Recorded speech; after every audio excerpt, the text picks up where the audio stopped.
Hi, Rob Linhart here in the Hazel's Wine Department, and we are bringing you Sunday specials for February 18th and 19th. John was the first one to pull you down. He took one drink and he started to clown. Passed you the Hazel, Jane, and Jack. Penelope got you and passed you right back. We've got a solid lineup for you this week. We've got 3 from France and 1 from Argentina. We're going to start in the south of France with the 2020 Cherche Midi Pays d'Oc red wine. Now, Pays d'Oc, a sort of a general term for a big area in the south of France. And boy, this wine took me to the south of France. Historically, that region has always been a little rustic, a little wild feel to it. Kind of out there. You get out there in the hills, and that is in this bottle. It's a little wild. It's got a little meatiness, almost a bit of a gamey character to it. Tons of herbal and floral notes. In that part of the world, we refer to that herbal character as garrigue, and this has this in spades. All sorts of brushy herbs and wild flowers going on in this wine, driving the bus here. There is fruit to be had. Gets into a slightly darker place. We'll get into a nice blackberry, almost blackberry jam. Definitely dry, though. That jammy character really just gives you a sense of the concentration in the fruit.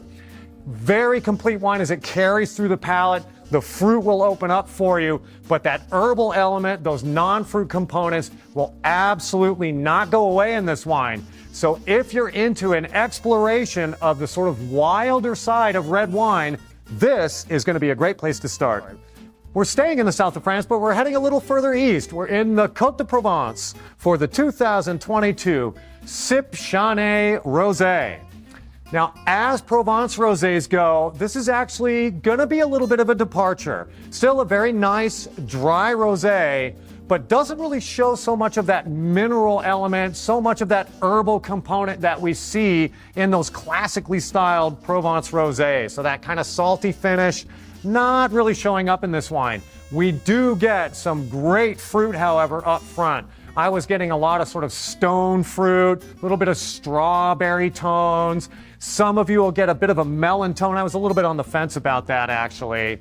And we will get a sort of a slightly darker tone, maybe a bit of cocoa showing up as well. So don't get me wrong, the fruit driving the bus here, but still in a dry style. We think of this as maybe a bit of a crossover style. If you're drinking a lot of domestic rosé and you're a bit curious about what's happening in the south of France with their rosés, this would be a good place to start to take you in that direction. We're flying off to Argentina now. We are up in Mendoza in Tupungato for the 2017 Zorzal Eggo Malbec. And folks, I am super high on this wine. I knew the second I got my nose in the glass, we were onto something good here. This is a classy, elegant, so well-made Malbec. It's getting on to about 7 years old now, and it has aged into a beautiful place.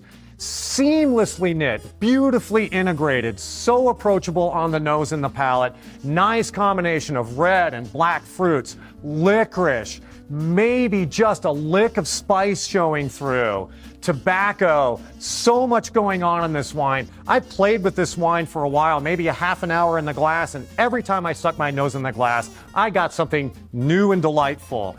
And again, the integration, the seamlessness of this wine, the beautiful core in this wine, carrying through, straight line right to a nice, long, concentrated finish. This Malbec has it all.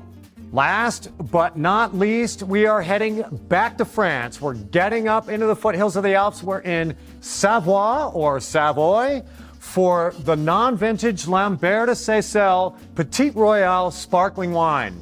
I'm tempted to say this wine is wonderful for the price, but in fact, it's just plain wonderful.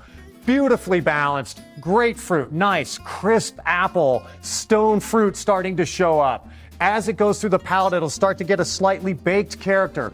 Beautiful, soft mousse. It really expands in your mouth and fills your mouth when it hits your palate. Nice little pastry dough, brioche, pie crust sort of tones. This was made in the traditional method, so it will remind you of champagne, although champagne is not on the label. Balanced, easy drinking, approachable, right down the middle style, a guaranteed crowd pleaser. John was the first one to pull you down. He took took one drink and he started to clown. Passed you the Hazel, Jane, and Jack. Penelope got you and passed you right back.